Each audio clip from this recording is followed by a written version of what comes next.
Dunkirk Beach, morning, temperature 72 degrees. Private James Morrison crouches behind a destroyed truck with a rifle and no ammunition. 23 years old, factory worker from Birmingham, 6 weeks in France, now trapped with 300,000 British soldiers on an open beach waiting to die. German Panzers sit 10 miles away. Morrison sees their dust through binoculars. Clear terrain, easy advance, nothing stopping them, except they're not moving. 18 hours. The tanks just sit there, engines idling, crews visible, not advancing. Morrison doesn't understand. His Sergeant Tom Fletcher crawls over, 40 years old, face like granite. Still nothing, Morrison says. I see them. They could roll through us in 3 hours. We have no armor, no artillery. Why aren't they moving? Fletcher watches the German positions. Something's wrong. The beach behind them is chaos. Men standing in lines, stretching into the water. Luftwaffe bombing every hour. Oil fires blackening the sky. Ships trying to approach, but the harbor's destroyed. 300,000 men, sitting targets. A lieutenant slides into their position. Hitler's halt order came down yesterday. All Panzer divisions stopped. That's insane, Fletcher says. That's what's keeping us alive. Morrison looks through the binoculars again. German tank commanders stand outside their vehicles, smoking, performing maintenance. Some sleep. They're not preparing to attack. They're resting. Victory is 10 miles away. Hitler has them trapped. France is collapsing. Britain is defenseless. Why stop now? Fletcher grips his shoulder. I don't know what's happening, but if they're not moving, maybe we get out. With what? The harbor's gone. Then they come to the beach. Morrison watches a destroyer try to approach, runs aground 400 meters out. Stukas dive immediately. Direct hits. The ship lists. Men swim. Most drown. He counts 40 survivors. 1 ship destroyed. The math doesn't work. 300,000 men. 6 ships. Even if everything goes perfect, they're all dead. Unless the Germans keep waiting. But why would they? 10 days earlier, Morrison's unit marches through Belgium. The Blitzkrieg already smashed Holland. Now it's driving west faster than anyone predicted. His company stops in a village. Captain Richards briefs them. Germans broke through at Sedan, racing for the coast. If they reach it, we're cut off. Morrison doesn't understand yet. None of them do. 4 days later, Germans hit the coast. The trap closes. British army surrounded. French collapsing. Retreat is the only option. Morrison's battalion destroys their trucks. Burns supplies. German Stukas overhead constantly. Panzers visible on every horizon. Roads clogged with refugees. French units dissolving. British trying to maintain order while falling back toward the sea. Fletcher explains it during a brief rest. We're surrounded on 3 sides. Only way out is north, and there's nothing waiting there.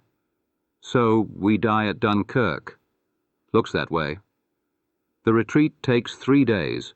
Constant German pressure, artillery, air attacks, men dropping from exhaustion. Morrison reaches Dunkirk perimeter at dawn. The town burns, harbour destroyed, thousands of soldiers already on the beach. He finds cover behind a wrecked truck, digs shallow, watches German positions getting closer every hour. That night, artillery pounds them. Infantry probes their lines. The pocket shrinks. Dawn breaks. Germans are 10 miles out. Morrison can see individual tanks through binoculars. Then they stop. Just stop. Fletcher can't believe it. Why? They have us. Why stop? Nobody knows. The morning passes. German tanks don't move. Morrison watches tank crews climb out, stretch, smoke, clean their weapons. They're not attacking. They're waiting for orders. Orders that apparently say halt. By afternoon, first British ships appear offshore, 6 destroyers. But they can't reach the beach. Water too shallow. Men wade out chest deep. Ship still 300 meters away. Soldiers drown weighted by gear. Morrison does the math again. 6 ships. Maybe 3,000 men evacuated per day if lucky. They need 100 days. They have maybe 3 before Germans resume the attack. The only thing keeping them alive is Hitler's inexplicable halt order. Fletcher sits beside him. This doesn't make military sense. They're gifting us time. Maybe they know something we don't. Or maybe someone made a mistake. 10 miles from Dunkirk. Hauptmann Kurt Steiner stands beside his Panzer IV, watching the British positions through field glasses. 31 years old, professional soldier, fought in Poland, led the breakthrough at Sedan, now sitting idle while the enemy escapes. His radio crackles. All units hold position, no advance, repeat, no advance. Steiner throws his headset. This is insane. His gunner, Feldwebel Hans Meyer, agrees. We can see them, Herr Hauptmann. They're defenseless. We could be in Dunkirk by nightfall. I know that. You know that. Apparently High Command doesn't. The order came down yesterday morning, direct from Hitler. All panzer divisions halt. Infantry will finish the job, but the infantry is 2 days behind. The British are escaping right now. Steiner watches through binoculars, ships arriving, small boats approaching the beaches, men wading into water, an evacuation in progress. And his tanks sit idle. He tries protesting through command channels, gets nowhere. The order stands. No one will explain why. Göring promised his Luftwaffe will destroy them. Steiner watches Stuka's attack. They hit some ships, miss most. British fighters contest the air. Weather turns cloudy. Bombing achieves nothing decisive. We could end this, Meyer says. 3 hours, that's all we need. 3 hours we don't have permission for. That night Steiner sits with his crew. They're exhausted from the drive across France. 10 days of constant advance. His division lost 30% of its tanks to breakdowns, not combat. Maybe that's why they halted. Preserve the armor for Paris. But Steiner knows the truth. Paris doesn't matter if the British army escapes. Those men will fight again, probably against him. Morning breaks. The halt order continues. Steiner watches more ships arrive, hundreds of small boats now. The British are getting away. His commander, Oberst Dietrich, visits his position. I know you're frustrated. We all are. But orders are orders. Whose orders? This makes no sense. Hitler's orders. Rundstedt supported it. Göring promised results. It's political now, not military. Politics is losing us this war. Dietrich says nothing, just walks away. Steiner punches his tank's armor. His knuckles bleed. Meyer hands him a rag. They're going to escape, Meyer says quietly. I know. We'll face them again. I know that too. Morrison wakes to the sound of engines. Different engines. Small engines. Dozens of them. He looks at the water. Boats. Fishing trawlers. Pleasure yachts. River boats. Private vessels. Civilian boats. Coming straight toward the beach. Fletcher stands beside him. Civilian rescue. They put out a call across England. Anyone with a boat, come to Dunkirk. That's suicide. The Luftwaffe will massacre them. Probably, but they're coming anyway. Morrison watches an old fishing boat approach. Captain is maybe 60. Grey beard, no weapons, no armor. Just courage. The boat reaches the shallows. Men wade out, start climbing aboard. Morrison and Fletcher run for it. Water is chest deep, cold. Morrison grabs the side, pulls himself up. 30 men pack onto a vessel meant for 15. The old captain guns the engine. Hold tight, lads, getting you to that destroyer. Stukas appear overhead, 3 of them, diving. Everyone freezes, no weapons, can't shoot back, just sitting targets. The lead Stuka releases, bomb hits water 30 meters away. Explosion lifts the boat. Morrison flies, hits water. Goes under. He surfaces choking. The boat is damaged but floating, engine still running. The captain still at the wheel, fighting to keep course. Hands pull Morrison back aboard. The boat limps toward the destroyer. They make it. Men scramble up rope ladders. Morrison climbs. His arms shake from exhaustion. He reaches the deck, collapses. Can't believe he's still alive.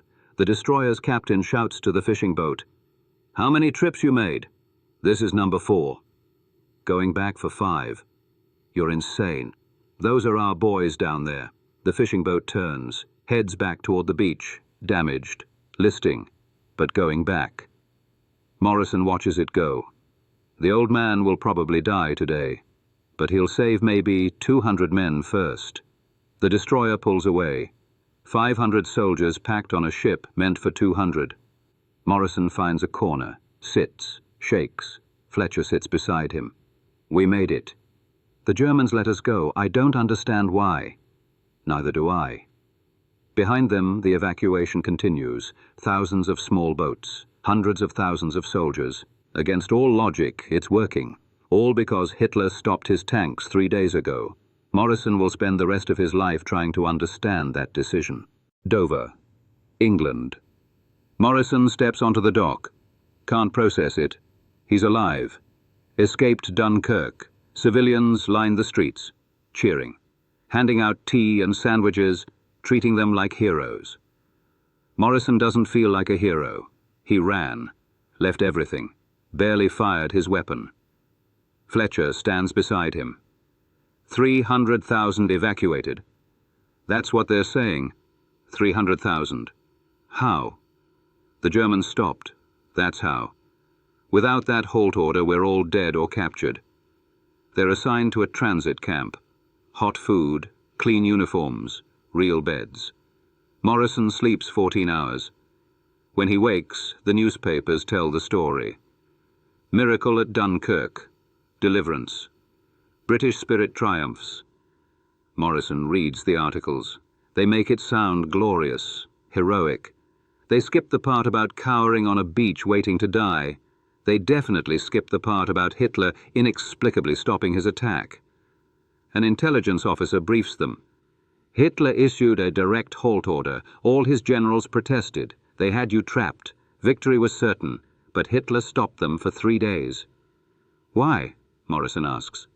Nobody knows for certain. Multiple theories. Göring promised the Luftwaffe could finish you.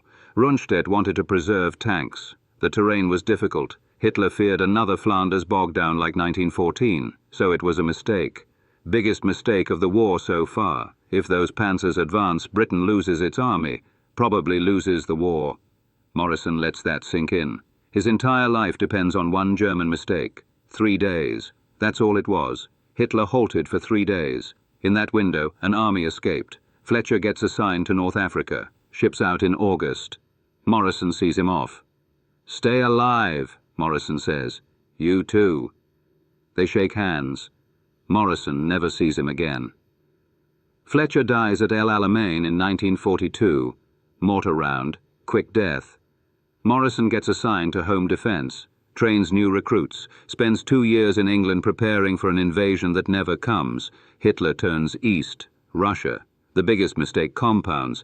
By 1944, Morrison ships to Normandy. Different beach. Different army. But still alive because of Dunkirk. Normandy, June 1944. Morrison lands at Gold Beach, 4 years after Dunkirk. This time Britain attacks. The difference is shocking. Overwhelming force, air superiority, naval bombardment, armor support, everything they lacked at Dunkirk. Morrison's unit pushes inland. Fighting is brutal, but they're winning. Germany is collapsing. August 1944. Morrison's company captures a German position near Caen. 12 prisoners, exhausted, defeated. One is a Panzer officer. Hauptmann, dirty uniform, haunted eyes. Morrison processes them. Standard questions. Name, rank, unit. The Hauptmann speaks English. You were at Dunkirk. Morrison looks up. How do you know? I was there too. Watching, 10 miles away. My Panzer division sat idle while you escaped. Morrison feels ice in his chest. What? Hitler's halt order. We received it directly. Stop all advance. We couldn't believe it. Victory was 3 hours away. Then why? Nobody knows. Göring's promises. Rundstedt's caution. Hitler's fear. All of it combined. The biggest mistake of the war. The German officer's name is Kurt Steiner. 35 years old now. 4 years of war in his eyes. I watched you evacuate, Steiner says. Watched the boats come. Watched you escape. Knew we'd made a catastrophic error. You protested? Everyone protested. Guderian was furious. All the tank commanders. But the order stood. By the time it lifted, you were gone. Morrison doesn't know what to say. His life was saved by this man's frustration. I'm glad you lived, Steiner says quietly. This war is wrong. It was always wrong. Maybe Hitler's mistake was the universe's way of balancing things. Morrison sends him to the POW processing. Steiner survives the war, returns to Germany in 1947. Morrison never forgets that conversation. The German officer who could have killed him, but was ordered not to.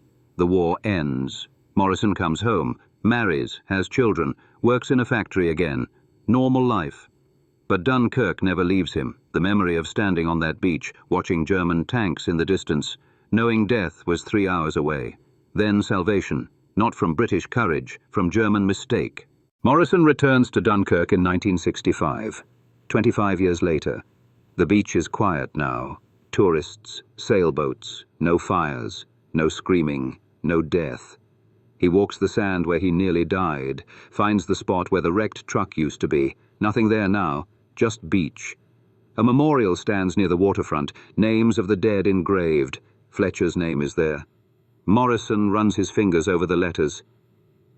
"You made it off this beach," Morrison says quietly. "Then died in the desert. All that survival for nothing." A voice behind him. "It wasn't for nothing." Morrison turns. An old man stands there, maybe 70, German accent. "Kurt Steiner," the man says. "We met in Normandy. Briefly." Morrison remembers, the Panzer officer, the man who watched them escape. "You came back too," Morrison says. "Every year. This place haunts me." Steiner looks at the beach. "I stood 10 miles away with 100 tanks. Could have ended the war right here. Hitler stopped us. I'll never understand why." They sit on the sea wall. 2 old soldiers, former enemies, connected by one decision. "My life depends on that Halt order," Morrison says. "My children exist because Hitler made a mistake." "So do mine," Steiner responds. "If we advance, maybe I die in the assault. Maybe British resistance is fiercer than expected. Maybe everything changes." "Do you think he knew?" "Hitler. Did he understand what he was doing?" "No.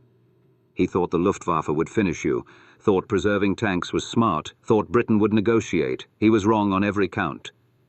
They sit in silence, watch the waves.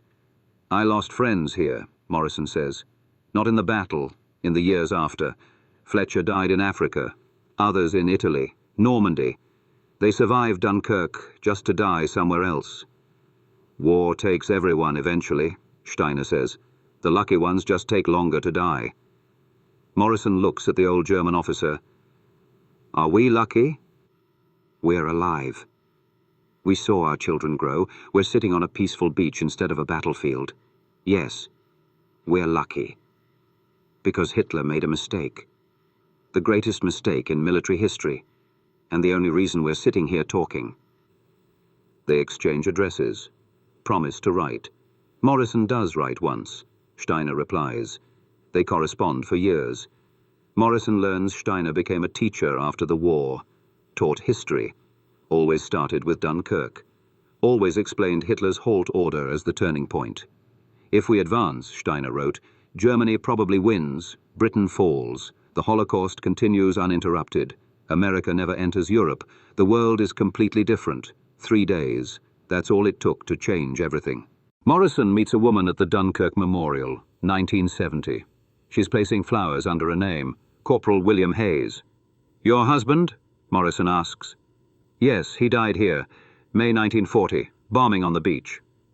Morrison reads the dates. Hayes died May 28th, 2 days before Morrison evacuated. "I'm sorry. Are you a veteran?" "Yes, I was here. Got out on the 30th. She looks at him with an expression he can't read, not anger, not resentment, just tired sadness. "He was supposed to evacuate the 27th, she says. His unit was scheduled, but the boat didn't come. Bombing was too heavy. They waited another day. Bomb hit his position the 28th, killed him and 11 others. Morrison feels the weight of it. He lived. Hayes died. Random chance. Different day, different position.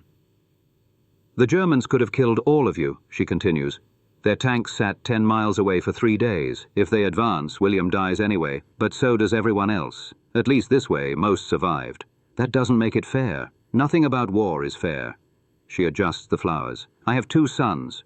William never met them. They never knew their father, but they exist because other men evacuated, came home, had families. William's death bought that. Morrison doesn't know what to say.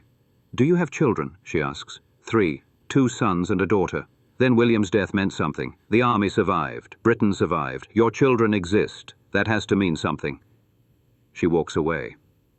Morrison never learns her name, but he thinks about her often. The cost of Dunkirk wasn't just the men who died, it was the families destroyed. The children who grew up without fathers, the widows who never remarried. 338,000 escaped, but tens of thousands didn't. They died buying time, holding the perimeter, covering the evacuation. Heroes nobody remembers. Morrison looks at the memorial wall. Hundreds of names, each one a life cut short, each one a family destroyed. Hayes, Fletcher, Cooper, Miller, Jones, Smith, names on stone, men who didn't benefit from Hitler's mistake, who died before the boats arrived, before the evacuation succeeded. Morrison places his own flowers, walks away. Survivor's guilt never fully disappears. He lived. They didn't. No logic explains it, just luck and timing, and Hitler's inexplicable decision to halt his tanks for 3 days. Morrison attends a Dunkirk veterans reunion in 1980. 63 years old, maybe 200 veterans still alive from his division. They gather in London, old men sharing old stories, comparing scars, laughing at jokes only they understand. One man approaches. You were in C Company. I remember you. Morrison doesn't recognize him. I'm sorry, I don't... George Patterson. I was in the boat after yours, fishing trawler. Stuka hit us. 20 men died. I survived. They shake hands. Patterson looks older than his years. War does that. I think about that day constantly, Patterson says. Why my boat got hit. Why yours didn't. No reason. Just random. I think about it too. Do you ever wonder if Hitler knew, if stopping his tanks was deliberate? Steiner doesn't think so. The German officer I met. He says it was pure mistake. Multiple factors. No grand plan. Who's Steiner? Morrison explains. The Panzer commander, the correspondence, the shared guilt. Patterson listens. You're friends with a German officer? Yes. That's strange. The whole thing is strange. We were enemies. His mistake saved my life. Now we write letters discussing history. War makes no sense. The reunion continues. Stories flow. Some funny, most sad. Everyone remembers the beach, the waiting, the fear, the impossible escape. One veteran stands, makes a toast. To the men who didn't make it off. Everyone drinks. Silence follows. Morrison looks around the room. 200 survivors from a division that started with 12,000. This is all that's left. Patterson sits beside him. Do you think we deserve to survive? I don't know. Deserve doesn't matter in war. Luck matters. We got lucky. Because Hitler made a mistake. Yes. Strange thing to owe your life to. The enemy's incompetence. Everything about Dunkirk is strange. Civilian boats rescuing an army. 300,000 evacuated under constant attack. Hitler stopping when victory was certain. None of it makes sense. Maybe that's the point, Patterson says. War doesn't make sense. Survival doesn't make sense. We're here because chaos aligned briefly in our favor. Morrison thinks about that. Chaos. Not planning, not strategy. Just chaos briefly creating a miracle. The reunion ends. Men exchange addresses. Promise to meet next year. Many won't make it. Old age claims them one by one. Morrison walks to his hotel. London streets at night. Peaceful. Normal. Hard to believe this city nearly fell 40 years ago. Hard to believe his life depends on 3 days of German inaction. Morrison dies in 1989, 72 years old. Heart attack, quick and peaceful. His grandson finds letters in the attic, dozens of them, all from Kurt Steiner. 40 years of correspondence between 2 old soldiers. The grandson reads them, learns the story, the halt order, the missed opportunity, the friendship that followed. Last letter from Steiner, dated 1988. Morrison died before reading it. James, we are the last generation who remembers. Soon no one will be left who stood on that beach, who sat in those tanks, who lived through those 3 days when history pivoted. I am 82. You are 72. Time takes us all. But I want you to know, your survival was not an accident. Hitler's mistake was not random. The universe sometimes corrects itself. Evil was supposed to lose at Dunkirk. Instead, it made an error that ensured its eventual defeat. Perhaps that is the lesson. Tyranny always makes the fatal mistake eventually. We were fortunate to witness it. Kurt.